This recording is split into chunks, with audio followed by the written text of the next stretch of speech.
À l'occasion de l'année du verre, la région Grand Est organise du 22 novembre au 4 janvier l'exposition Le verre dans tous ses états à l'abbaye des Prémontrés à Pont-à-Mousson. Valérie Debord, bonjour. Bonjour. Vous êtes la vice-présidente à la formation à la région Grand Est. Quelle est la place du verre aujourd'hui et des métiers du verre au sein de la région Grand Est? Elle est majeure. En fait, on est la première région de France en termes de manufacture et de formation. C'est une industrie ancienne, elle date du XVIe siècle avec des vrais savoir-faire. Et puis, elle a perduré tout au long de l'histoire avec les grands manufacturiers qu'on connaît tous, Baccarat, Dôme, Saint-Louis, Meisenthal, Lalique. Et puis, des petites manufactures qui existent un peu partout, dans les Vosges, en Meurthe-et-Moselle, et qu'on accompagne. Souvent des entreprises familiales ou unipersonnelles, mais qui ont compris que ce matériau particulier, il avait, avec le public, une relation particulière. C'est un matériau vivant, et donc on considère que c'est important de continuer à l'accompagner. Vous parlez des grandes manufactures du verre, il y a aussi donc beaucoup de petits manufacturiers, des artisans. C'est quoi comme métier? Il y a simplement les souffleurs de verre ou on peut trouver d'autres métiers dans le verre? Alors, il y a 24 métiers qui sont répertoriés dans l'industrie du verre. Vous avez évidemment les souffleurs qu'on connaît bien, qu'on voit bien visuellement, mais aussi les graveurs. Vous avez les gens qui font la découpe, vous avez les gens qui préparent. Donc, il y a énormément de métiers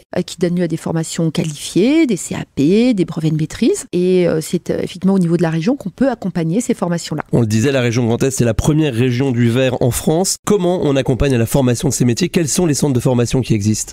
Alors vous avez de la formation initiale avec un lycée à Sarrebourg, le lycée Labroise, qui a un CAP et un brevet de maîtrise sur les métiers du verre. Et puis après, vous avez un CFA à Vannes-le-Châtel, pas loin de Nancy, qu'on accompagne également. Vous pouvez faire l'ensemble de la formation. On finance à peu près 80 places par an. Et puis pour les gens qui se découvrent à 30 ans, à 40 ans, à 45 ans, une vocation, une envie d'aller sur ces métiers d'art, on peut aussi faire des formations dans le cadre de la formation continue ou avec éventuellement votre compte professionnel de formation ou dans le cadre d'une formation, d'une reprise suite à un licenciement ou à un départ d'activité. Et ça se passe également à Vannes-le-Châtel. Pour découvrir l'histoire, mais aussi l'avenir du verre, on retrouve donc l'exposition du 22 novembre au 4 janvier, donc à l'abbaye des Prémontrés avec la région Grand Est. Merci Valérie Debord. Merci.